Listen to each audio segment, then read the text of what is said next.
Alors, on se retrouve pour la partie 2 consécutive au blog fatiguechronique.fr.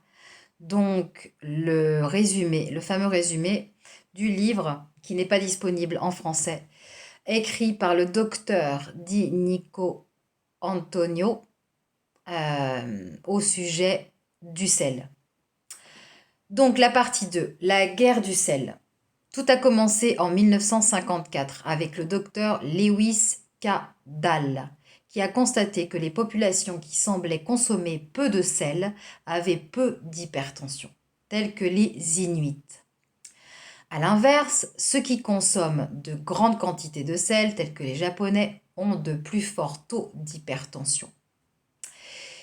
Et il faut se poser la question, hypertension et hypotension, qu'est-ce que c'est exactement? Comment ça marche à l'intérieur du corps? Il a alors voulu prouver cet effet du sel sur l'hypertension des rongeurs. Mais le docteur Dahl savait que le sel n'avait que peu d'effet sur la pression sanguine des rats. Il a donc effectué des croisements sur plusieurs générations afin d'obtenir une nouvelle sorte de rat qui soit sensible au sel.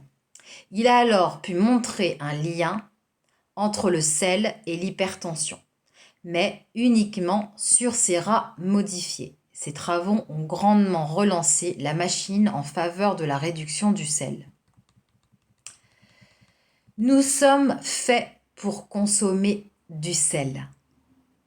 Le sodium est requis pour maintenir une quantité optimale de sang dans notre corps. Une certaine concentration doit être maintenue. Il est donc nécessaire au cœur de propulser le sang dans l'organisme.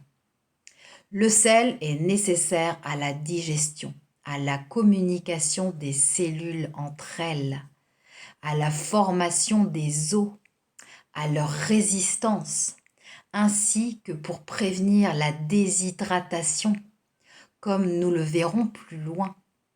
C'est pas en buvant de l'eau, seulement de l'eau, que vous allez hydrater votre corps. Alors je continue. La vie a été créée dans les océans, un environnement riche en sel. Et puis, quand certaines créatures sont devenues terrestres, elles ont continué à utiliser du sodium pour vivre. Des millions d'années plus tard, nous avons encore beaucoup de sel dans notre corps. Cela fait plusieurs dizaines d'années que nous savons que l'eau de mer et notre sang ont une composition minérale similaire, le plasma sanguin. Bon, les océans sont quand même 4 à 5 fois plus salés que notre sang. Mais quand même, les cellules ne peuvent survivre que dans des milieux dont la concentration en électrolytes ne peut varier que faiblement. Il a donc fallu que les premières espèces à quitter les océans développent de puissants systèmes de rétention des minéraux, dont le sodium. Ces systèmes se retrouvent dans les reins, mais aussi dans la peau et les glandes surrénales. Mais dans certains environnements, cela n'était pas suffisant.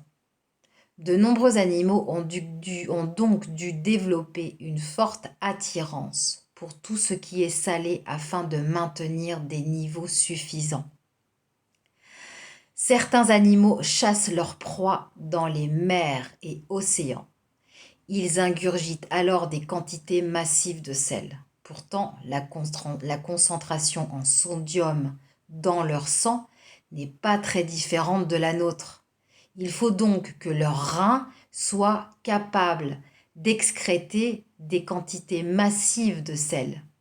La physiologie élémentaire de leurs reins étant similaire à la nôtre, il serait logique que nous ayons donc une même capacité à pouvoir éliminer de grandes quantités de sodium. Et devinez quoi? La recherche confirme que nous pouvons facilement excréter 10 fois plus de sodium que ce que nous consommons quotidiennement. D'un point de vue évolutif, les preuves ne suggèrent pas que nous ayons évolué avec un régime faible en sel. Au contraire, la majorité des théories semblent soutenir le fait que nous ayons évolué avec un régime riche en sel. Passionnant, n'est-ce pas? Au passage, saviez-vous que les singes qui s'inspectent les uns et les autres ne sont pas du tout à la recherche de puces ou autres parasites? Ils essayent en fait de trouver les cristaux de sel sécrétés par la peau. Plus récemment, n'oublions pas que le sel fut si précieux pour les Romains qu'ils l'utilisaient pour payer les soldats. Petit rappel pour les Français, c'est de là que vient le mot salaire. Sal-air. C'est génial. La présence de sel à un dîner romain était interprétée comme un geste amical, alors que son absence portait à suspicion. Au VIe siècle, on estime que les Européens consommaient en moyenne 40 grammes de sel par jour. On est loin du compte actuellement.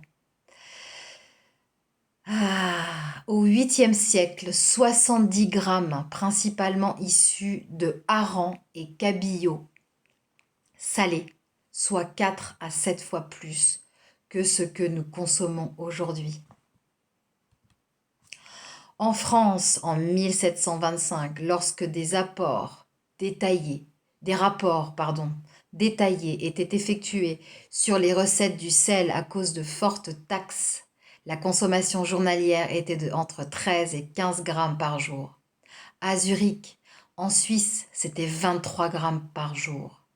Sans parler des pays scandinaves qui pouvaient atteindre les 50 grammes par jour de sel au Danemark, par précision. Bref, tout porte à croire que la consommation de sel en Europe durant les siècles précédents était au minimum le double de notre consommation, jusqu'à 10 fois plus. Et oui. Et depuis, voici l'évolution de la prévalence de l'hypertension aux États-Unis. En 1900, de 5 à 10%. En 1930, de 11 à 13%. En 1975, 25%. Et enfin, 2004, 31%.